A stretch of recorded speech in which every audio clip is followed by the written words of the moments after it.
Obrigado, senhor presidente, pelas palavras. Para mim é uma alegria chegar a esse momento, diante de todo o trabalho que foi realizado. Conseguimos cumprir, acredito que se não na sua totalidade, mas 80% daquilo que nós propomos como um programa de trabalho desta comissão, com as audiências públicas nos estados, inovando com a participação do portal E-Democracia da Casa, abrindo, ampliando esse debate, essa discussão para toda a sociedade brasileira.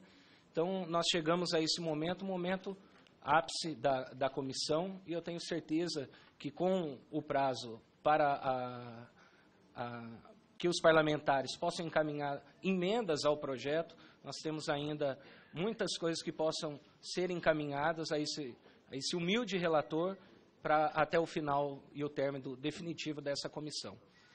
Bom, senhor presidente, eu peço a licença para ir direto ao voto, e lembrando que o voto ele contém aí 58 páginas, então eu farei a leitura apenas. Está disponibilizado desde ontem, né? Está disponibilizado nos anais da casa, são 58 páginas, um trabalho intenso, que eu agradeço muito à minha equipe, a liderança do meu partido, o PHS, que também contribuiu demais, e as contribuições dos nobres parlamentares que, ao longo desse tempo, tanto com as audiências nos estados, tanto com as audiências aqui, sempre estiveram presentes, debatendo e assim, propondo diversas sugestões. Então, eu peço a licença para ir direto ao voto e para fazer aí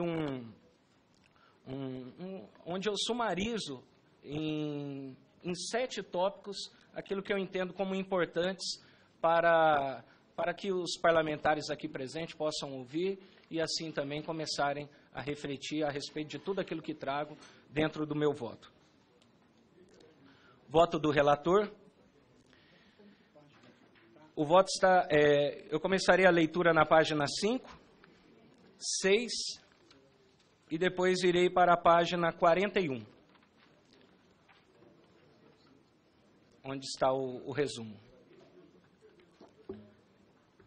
A esta comissão especial compete analisar as propostas sob os aspectos de admissibilidade jurídica e legislativa do projeto de lei número 6.583 de 2013, do apenso UPL 6.584 de 2013, ambos do senhor Anderson Ferreira, que dispõe sobre o Estatuto da Família e institui a Semana de Valorização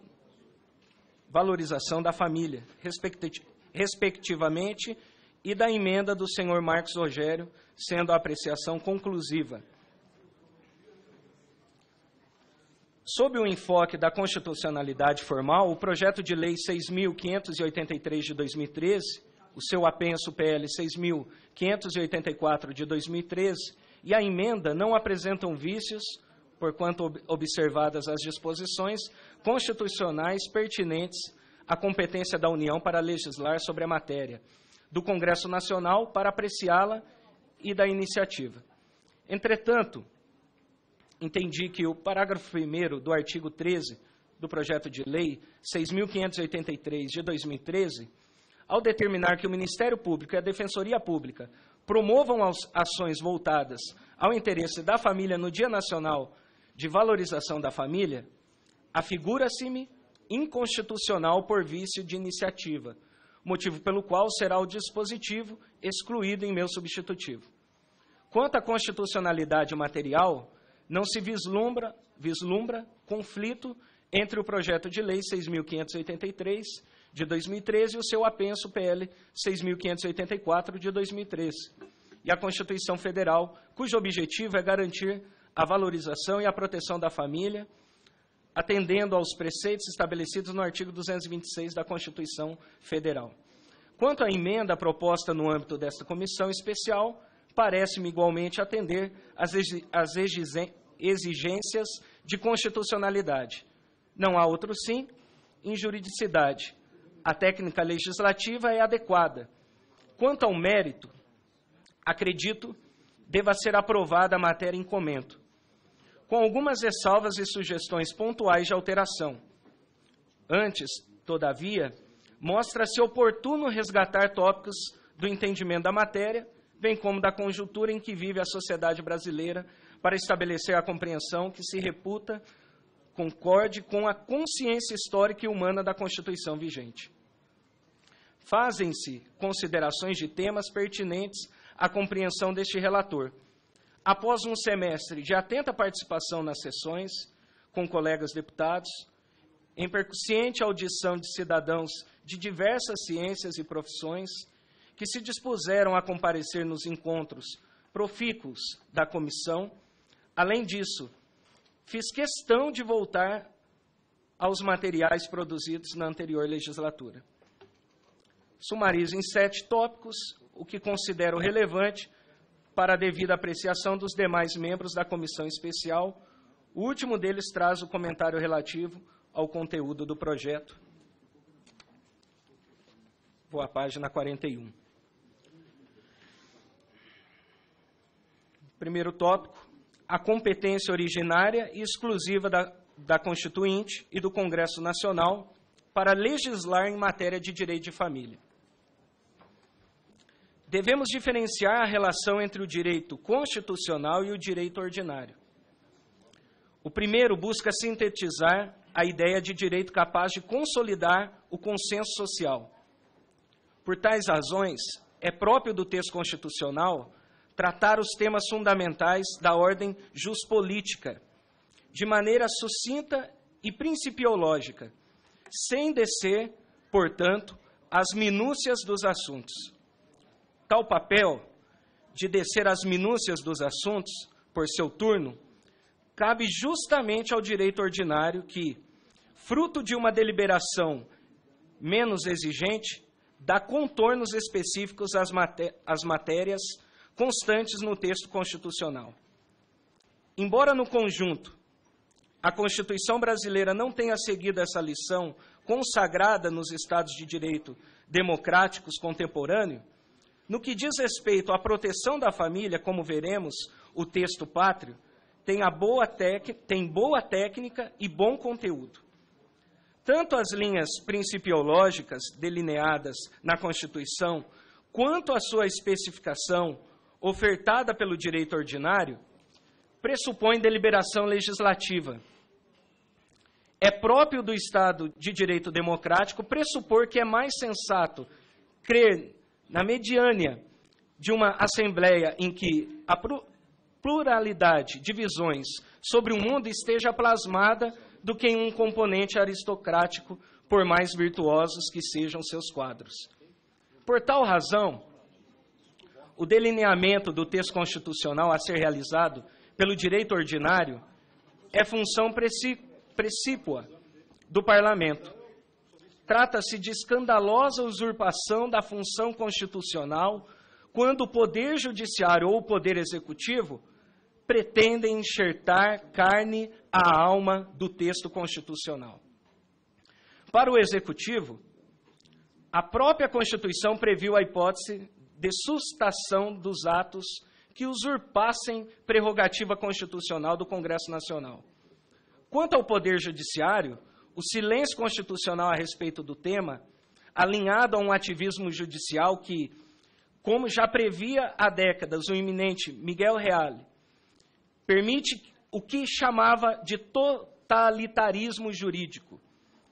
Observamos diuturnamente hipóteses em que o Poder Judiciário, para além de resguardar direitos, cria-os para além das suas funções constitucionais.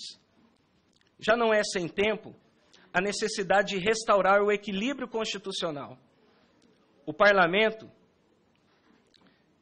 delinea o direito e o judiciário, óbvio, que não de modo mecânico, faz os direitos assegurados pelo Parlamento valerem na ordem do dia.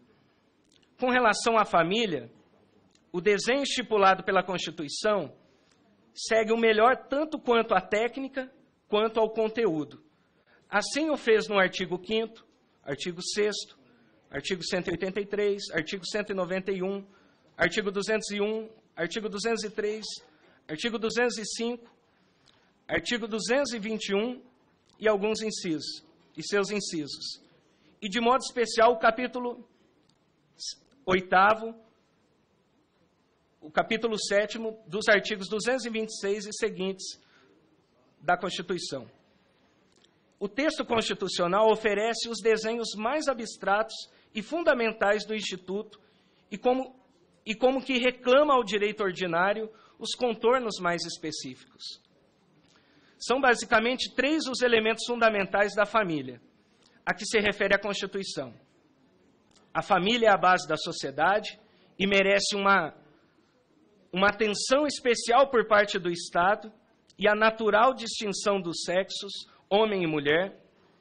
Portanto, absolutamente conveniente é a determinação mais específica do tema na sequência das legítimas reticências deixadas pelo texto constitucional. Esse é o mister a ser cumprido pelo presente projeto, que tem 2 funções elementares. Em primeiro lugar, ele cumpre a inglória missão de evidenciar o óbvio, algo desnecessário se não fosse a deturpação corrente pela qual a família e sua proteção são vitimizadas. Além disso, o projeto restaura a competência do Congresso Nacional para análise do tema, uma vez que as usurpações perpetradas pelo Supremo Tribunal Federal e, mais grave, pelo Conselho Nacional de Justiça, deformaram o desenho do Estado de Direito e, principalmente, da democracia brasileira. A Constituição reconhece a família como base da sociedade, porque aquela a sustenta. Uma sociedade dada à finitude biológica de seus membros. Depende da reprodução para se manter viva no tempo. Até esse ponto, não há grandes diferenças entre o ser humano e os animais. Estes também dependem para a manutenção de mecanismos reprodutivos, de natureza sexuada, vale dizer, para a sua perpetuação. Apesar das semelhanças biológicas, há uma diferença fundamental entre animais e pessoas. Os primeiros realizam atos sexuais reprodutivos por imposição dos instintos. Não há qualquer aspecto deliberativo e muito menos qualquer comunicação de sentido. Neles estão presentes a satisfação biológica, estimulador único da atividade que tem por fim a procriação. A base dos grupos animais, isto é, o que garante a sua sustentação no tempo, a perpetuação, é, pois, o instinto. A pessoa humana, de outro lado, não obstante a inicial semelhança com os animais, já que também depende de uma reprodução sexuada para sua perpetuação, tem comportamento absolutamente diverso. Os atos reprodutivos humanos não são e não podem ser determinados por apetites instintivos. Eles são ou idealmente devem ser atos de vontade, iluminados pela inteligência, que submete, por sua vez, a sua sensibilidade e os apetites que brotam dela. Para esclarecer o tema, é natural que não nos espante o fato de que, na maioria das espécies animais, o macho deixa a fêmea e a futura prole, logo após o coito, de modo irresponsável, e a própria fêmea deixa o seu rebento logo que vencidos os cuidados iniciais que permitam sua potencial sobrevivência. Comportamentos que julgamos irrelevantes e neutros nos animais revelam-se absolutamente perversos quando praticados pela pessoa humana. Isso ocorre porque a reprodução humana, posto que se trata de ser moralmente livre, pressupõe liberdade e implica responsabilidade. Pressupõe liberdade porque não há na pessoa instintos que a constranjam ao ato sexual. Por outro lado, os atos livres e as suas consequências exigem respostas daqueles que os executam. A resposta exigida pela natureza humana é justamente a família, como substrato natural do agrupamento social humano. Os vínculos criados pela complexíssima relação sexual humana exigem contornos de tal ordem que apenas um agrupamento primário, cujo pertencimento a um grupo não se dá pelo que a pessoa faz, mas pelo que ela é e poderia oferecer. Desprovido das especificidades dos animais, a pessoa humana depende de uma instituição que garanta instabilidade, chaves de leitura para a compreensão da realidade e formação no âmbito das dimensões humanas, econômica, científica, estética, religiosa, ética, política e jurídica. Tal instituição é a família, que sustenta a sociedade e lhe oferece uma chance de continuar e de se desenvolver. Como vimos, a família sustenta a sociedade, é sua base, como prefere o texto constitucional, pois o ser humano depende para a sua concepção, desenvolvimento e formação para um ambiente natural, estável e de natureza primária. Uma instituição dessa magnitude, por seu turno, não pode ficar ao sabor dos ventos que correntes dos mais diversos matizes fazem soprar. Essa é a razão pela qual a Constituição brasileira delineou que a família, por ser base da sociedade, merece uma especial atenção. Fez questão de esclarecer o que é considerado família. Honestidade intelectual e respeito às opiniões divergentes. Em nosso país, infelizmente, nota-se muitas vezes o uso abusivo e pejorativo de palavras depreciativas com o intuito de diminuir as pessoas que legitimamente entendem que o casamento é um instituto para pessoas de sexo diferente. Os que agem assim, na exata medida em que dizem defender a dignidade humana, solapam a dignidade de seu adversário intelectual, com modos que denunciam falta de respeito e de honestidade intelectual. Tive a oportunidade de rever os debates entre colegas da comissão em 2014. Assustou-me notar que a postura reducionista vinha de modo sistemático de um lado do debate, que usava de estratégias apelativas com o intuito de gerar antipatia ao seu adversário político. Tais estratagemas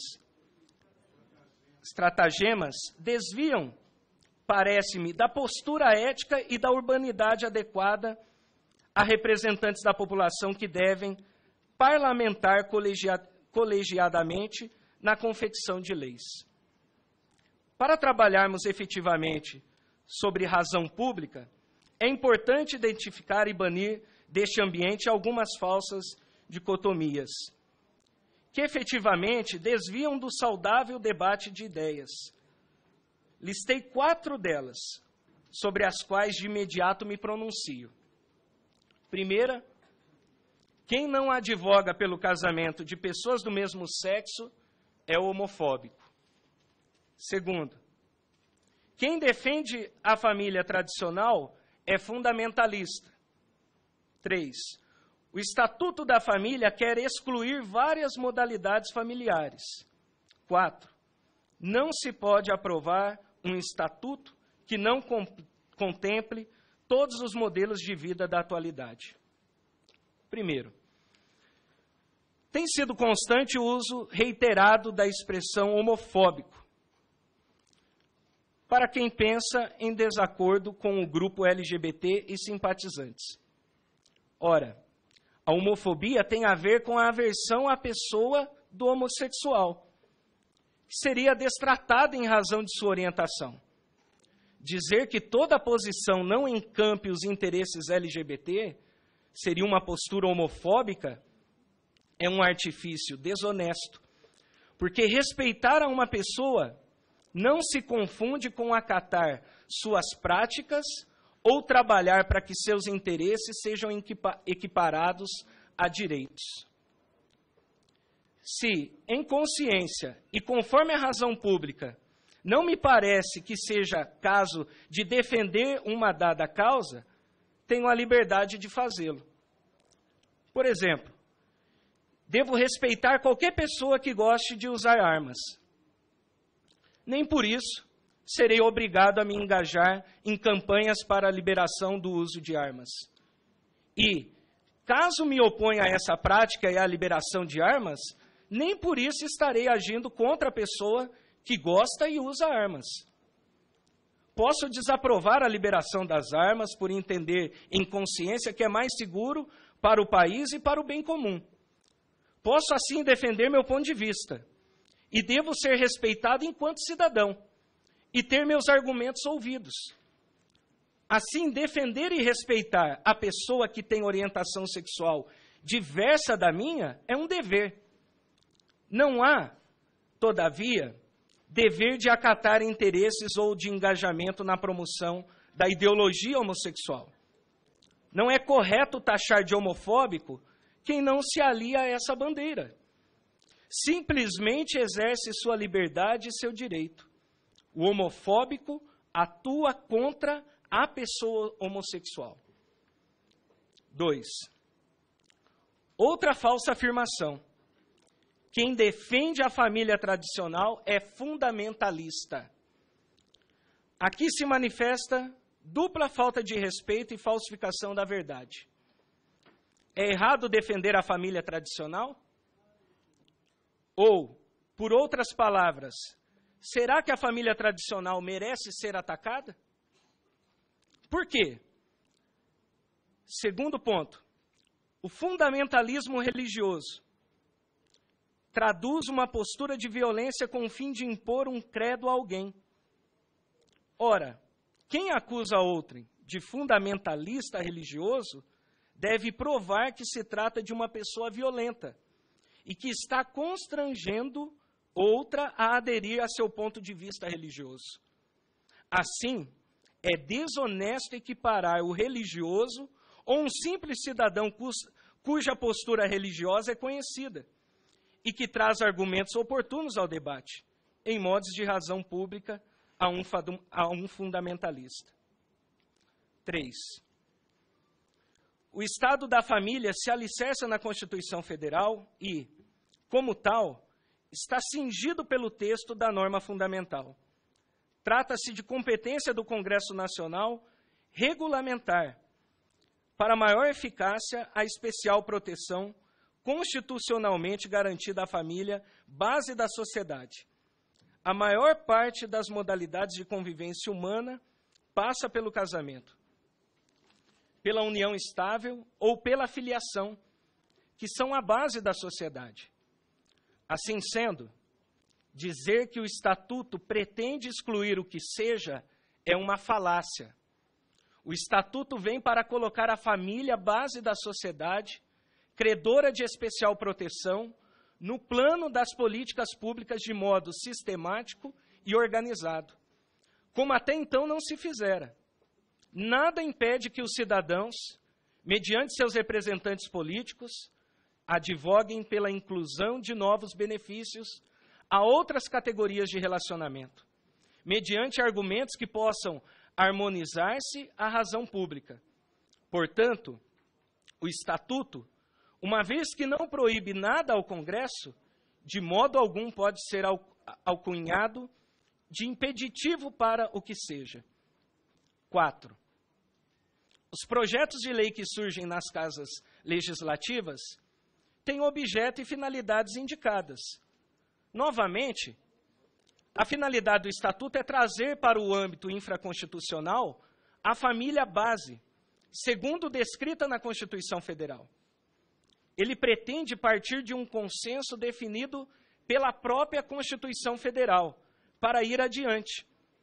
Ampliar o rol de pretensões é um modo de prejudicar o atingimento da finalidade principal do Estatuto. Assim, o projeto optou por trazer o que já dizia a Constituição. As razões seguintes esclarecem melhor o porquê dessa opção. Diferente seria o projeto de uma emenda constitucional. A base da sociedade e a especial proteção. Há diversos estilos de viver em nossa sociedade democrática e tolerante. Mas, em meio a tal variedade, há alguns arranjos especialmente importantes. Por quê? A partir deles, se cria e se recria, de modo natural, a comunidade humana. Foi com interesse em proteger de modo especial essa matriz geracional da sociedade que se estabeleceu o artigo 226, denominando-a base da sociedade. Nem toda associação humana é base da sociedade, e nem toda relação fará jus à especial proteção. Ainda que toda comunidade, se não contrária ao bem comum ou à lei, deva ser respeitada e faça jus à tutela geral do Estado. Acerca da expressão base da sociedade, deve-se notar que traduz a ideia de condição de existência e subsistência. Ou seja, o Constituinte, ao alocar a família no título 8º, denominado da ordem social, teve em mente a família enquanto organização essencial para a sustentabilidade da própria sociedade civil. E apontou, de modo explícito e implícito, as notas necessárias dessa essencialidade. Portanto, a expressão base da sociedade opera o efeito de tipificação constitucional para a entidade que merecerá peculiar cuidado. Por outras palavras, a especial proteção deverá ser dada à situação constitutiva e necessária para a perpetuação da sociedade civil. Reconhece-se uma discriminação positiva na Constituição legítima no Estado democrático de direito. Para os demais agrupamentos, permanece a proteção geral ou alguma outra que se queira dar, por outra motivação diferente daquela. Vale notar que a expressão especial proteção, por si mesma, é restritiva. A palavra especial não admite extensão a ponto de servir a todas as situações. Especial se opõe a comum ou geral. Por isso mesmo, aplicar tal proteção a somente 3 categorias de entidade não significa, de modo algum, excluir injustamente outras quaisquer, se a especial proteção tem fundamento próprio em atributo da entidade destinatária. Opera-se, portanto, a incidência sobre aquela entidade que faz jus ao tratamento particularizado. No caso da Constituição Federal de 1988, reforça-se o critério para a tutela diferenciada. Foi o reconhecimento dos traços de essencialidade da instituição, naturalmente habilitada para a procriação e a criação. O Constituinte de 1988 definiu na norma fundamental o dever de proteção especial às situações essencialmente necessárias para a Constituição e preservação da sociedade, uma vez relacionadas à procriação e à criação. A afetividade no direito de família, a objetividade do artigo 226 e a solidariedade familiar.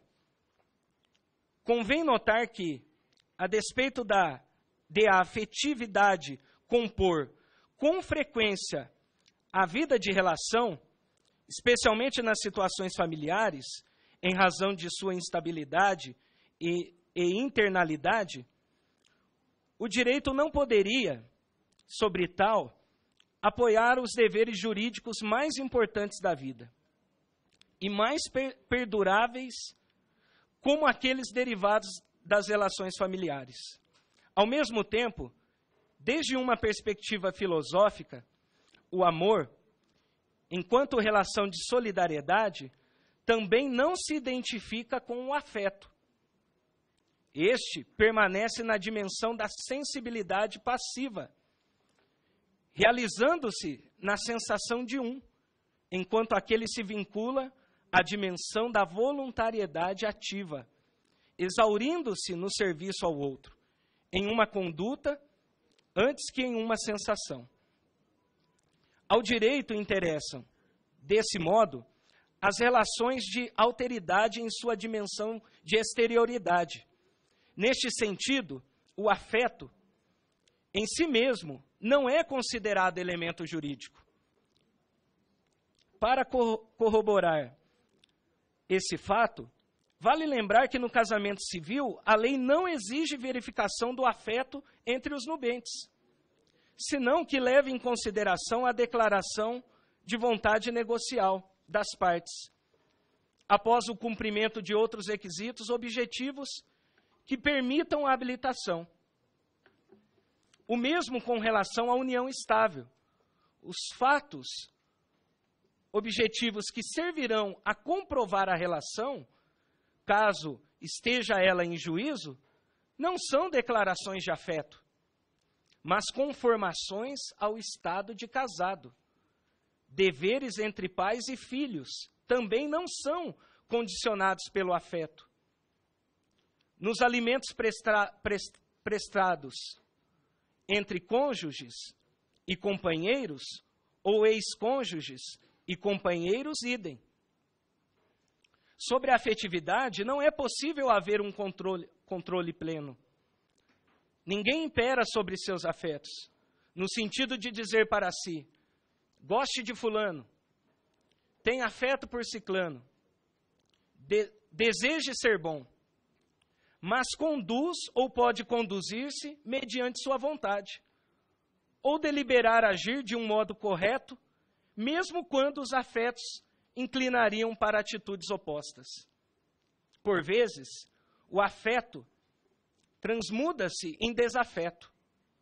Sua perspectiva negativa, que mantém a natureza igualmente de afeto, de sentimento, sendo causas de crimes, se não controlado pela capacidade de autodeterminação que conduz a pessoa ao bem. Inúmeras tragédias familiares decorrem exatamente da exaltação dos afetos, descompromissados dos deveres jurídicos. O desafeto pelo filho, o desafeto pela antiga esposa ou esposo, o desafeto pelo pai ou mãe, não são escusas perante a sociedade e a ordem jurídica para o descompromisso do dever de solidariedade, de respeito, de ajuda e de serviço. A lei também não chancela comportamentos decorrentes de afetos contrários aos bons costumes. Um par romântico constituído por uma mulher, mãe e seu filho, como se dele fosse esposa, por exemplo, não receberá do Estado a conformação ao casamento ou união estável? O direito não legitima a conduta conivente com esse afeto.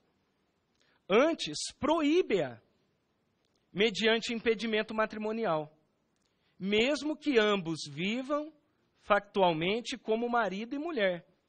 Nem por isso o Estado dará guarida a tal situação, e nem lhe conferirá a especial proteção prometida à família, base da sociedade, pois remanesce nela um atributo desagregador da sociedade.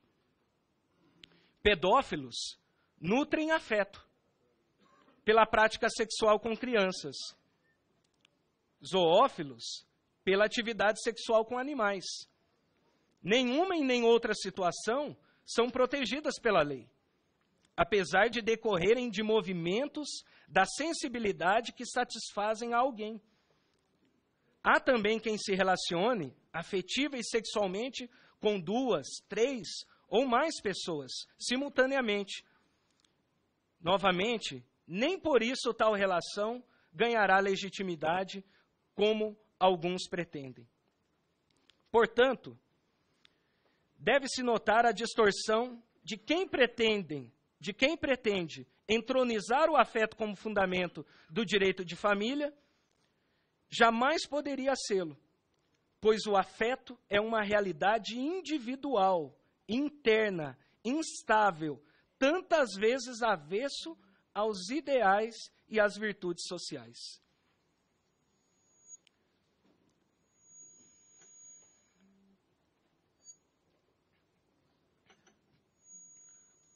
Consideração do efeito provisório do STF quando superpôs a atividade legislativa à resolução abusiva do CNJ.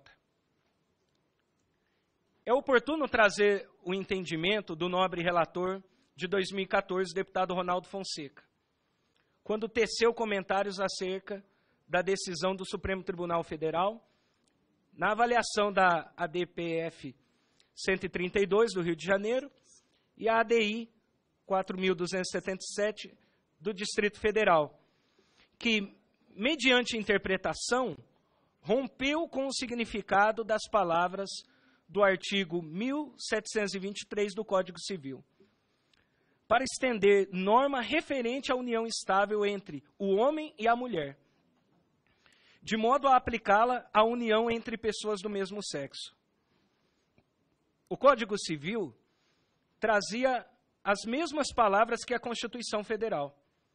De rigor, a competência para alteração ou edição de nova lei, ou para modificação ou aditamento da Constituição Federal, pertenceria ao Congresso Nacional, que guarda a representação majoritária similar à Assembleia Constituinte. Nesse sentido,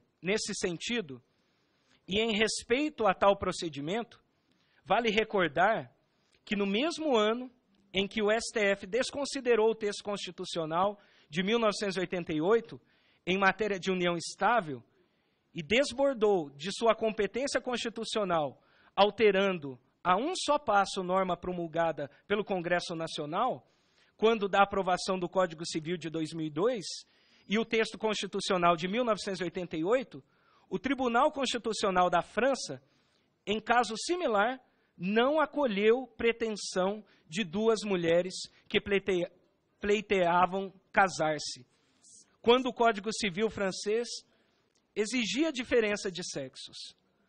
Os ministros da Corte Constitucional da França disseram não haver discriminação negativa, uma vez que as situações eram efetivamente desiguais e, logo, estava o legislador legitimado para tratar desigualmente as situações desiguais, como consequência da própria igualdade constitucional, argumento invocado pelas autoras da ação.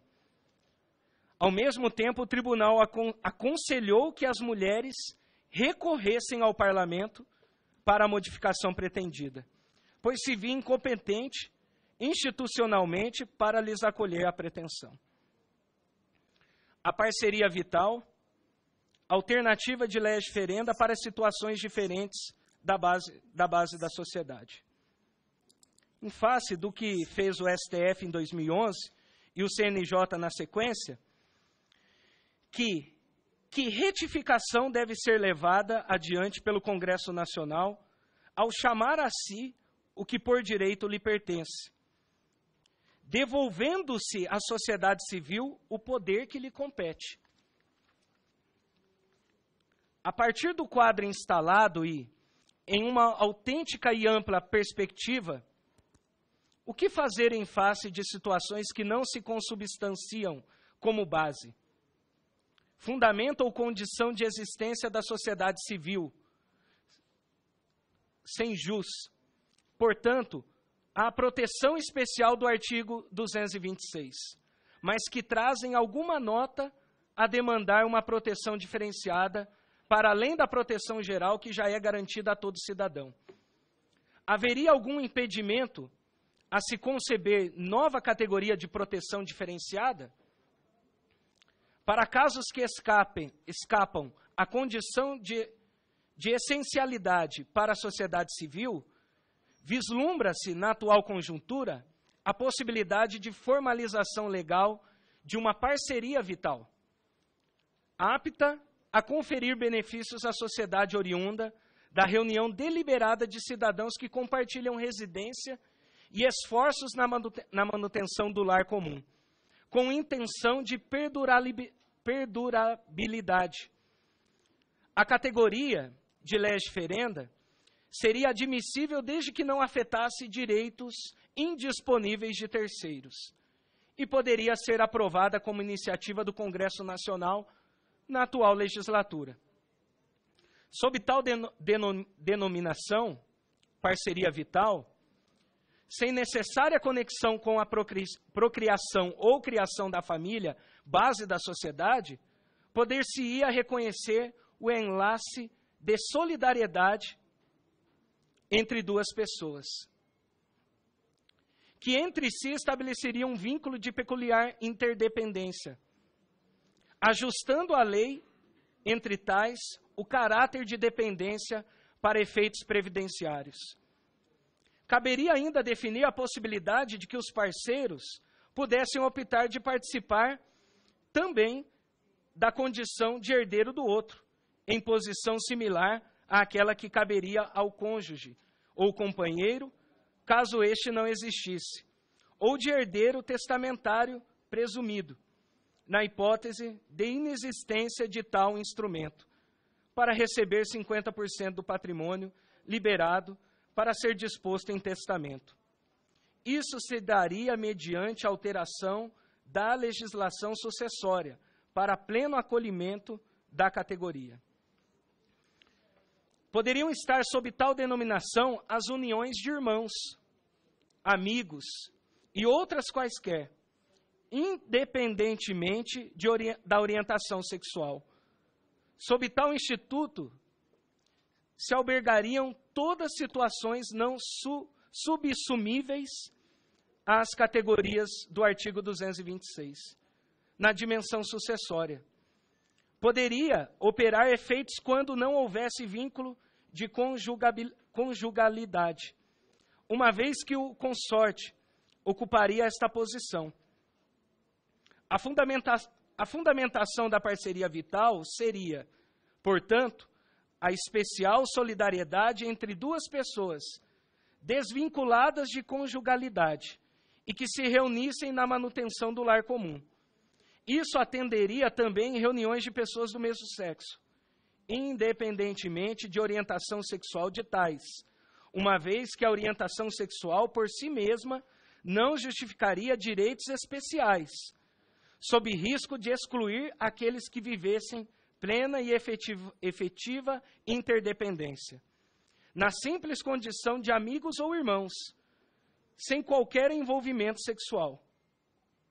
Desta feita, a lei requisitaria atributos para a conferência do status de parceria vital às situações subsumíveis.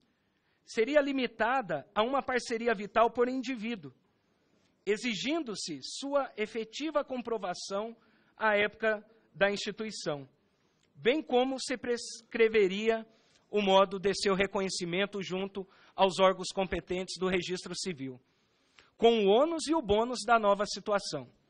Ônus que se expressaria no eventual dever de prestar alimentos em caso de o parceiro necessitar, mesmo após a extinção do vínculo. Tal procedimento iria ao encontro da realização da sociedade livre, justa e solidária, objeto da República Federativa do Brasil, segundo o artigo 1º, inciso 3. A família como agente nas políticas públicas.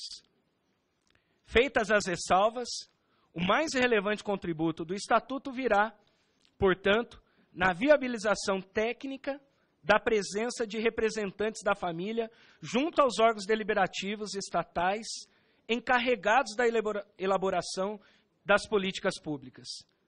Desde 1988, instituíram-se conselhos voltados aos direitos da criança e do adolescente, do idoso, das pessoas deficientes. Mas a família, apesar de sua centralidade no sistema jurídico e na vida de cada cidadão, continuava marginalizada em sua representação política. Tal lacuna vem a ser preenchida pelo Estatuto, que pretende instituir o Conselho da Família nos 3 âmbitos da Federação: União, Estados e Municípios, devendo ter, no mínimo, composição paritária entre membros da sociedade civil e do Estado. Ao mesmo tempo, o Estatuto da Família tem o mérito de não pretender, de modo algum, fazer tábula rasa do Código Civil e demais instrumentos normativos referentes à família, elaborados em legislaturas anteriores, democraticamente construídos, como pretende o PLS 470 de 2013.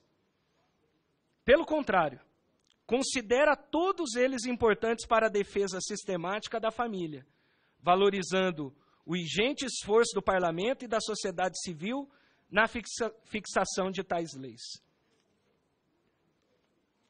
Manipulação da enquete do Estatuto da Família. No último dia 20 de agosto, denunciei a manipulação de votos na enquete do Estatuto da Família, em sessão do plenário. Durante o discurso, apresentei dados que comprovam o ocorrido e pedi providências da administração da casa. A enquete, criada no dia 11 de fevereiro de 2014, tinha como objetivo avaliar se os cidadãos são favoráveis ou contrários ao conceito incluído no projeto de lei 6.583 de 2013. Desde então, a participação na enquete foi notícia por várias vezes no site da Câmara e em outros veículos de comunicação, conforme se vê abaixo. Essa é uma notícia, uma das primeiras notícias que saiu no portal da Câmara. A enquete sobre o projeto de lei que trata do Estatuto da Família obteve desde o dia 11 de fevereiro, quando foi incluída no portal da Câmara dos Deputados, até quinta-feira passada, dia 22, 1 milhão de votos. A enquete questiona se o votante concorda com a definição de família como núcleo formado a partir da união entre homem e mulher, prevista no projeto. Por enquanto, 62,83% dos participantes votaram a favor do projeto, 36,8% contra e 0,37% disseram não ter opinião formada. O resultado final, depois de mais de 10 milhões de votos, foi esse: 51,62% seria contra a definição de família como núcleo formado a partir da união entre homem e mulher, prevista no projeto que cria o Estatuto da Família.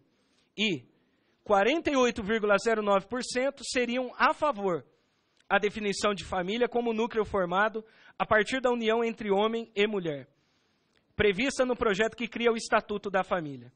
No entanto, tendo em vista o surpreendente número de votos no mês de julho de 2015 e a repentina mudança de tendência no resultado da enquete, assim como ao analisar o resultado juntamente com os dados fornecidos pelo Centro de Informática da Câmara dos Deputados, CENIM, mesmo que este não possa ser tomado como resultado científico, percebemos que mais de 3 milhões de votos vieram de apenas 66 IPs, sendo que mais de 1,6 milhões de votos vieram de um único IP, todos para a opção não.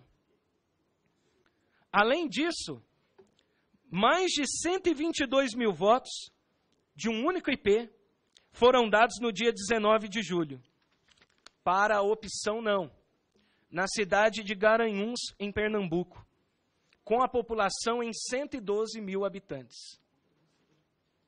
Desse mesmo IP, durante a vigência da enquete, partiram mais de 260 mil vezes, todos para a opção não. Mais de 60 mil votos foram dados no dia 7 de julho, para a opção não, em uma cidade nos Estados Unidos, com população em 8.500 habitantes. Desse mesmo IP, durante a vigência da enquete, partiram mais 216 mil vezes, todos para a opção não. Tomando ainda os IPs com mais de 50 mil votos, em um total de 12 IPs, percebemos que deles partiram quase 3 milhões de votos, sendo que 99,999% foram para a opção não. Embora a enquete demonstre apenas um sentimento, uma percepção, uma dica do que pensa a população sobre qualquer assunto, não podemos tomar o seu resultado como cientificamente válido. E nem essa é a pretensão das enquetes disponibilizadas no site da Câmara. Tendo em vista a manipulação dos votos ocorrida, não me aprofundei nos resultados da referida enquete. Pelo exposto, voto pela constitucionalidade, juridicidade, boa técnica legislativa, do projeto de lei 6.583 de 2013 e do projeto de lei número 6.584 de 2013, apensado, e da emenda apresentada, e no mérito pela aprovação do projeto de lei número 6.583 de 2013 e da emenda apresentada na forma do substitutivo em anexo e pela rejeição do projeto de lei 6.584 de 2013. Esse é o voto do relator.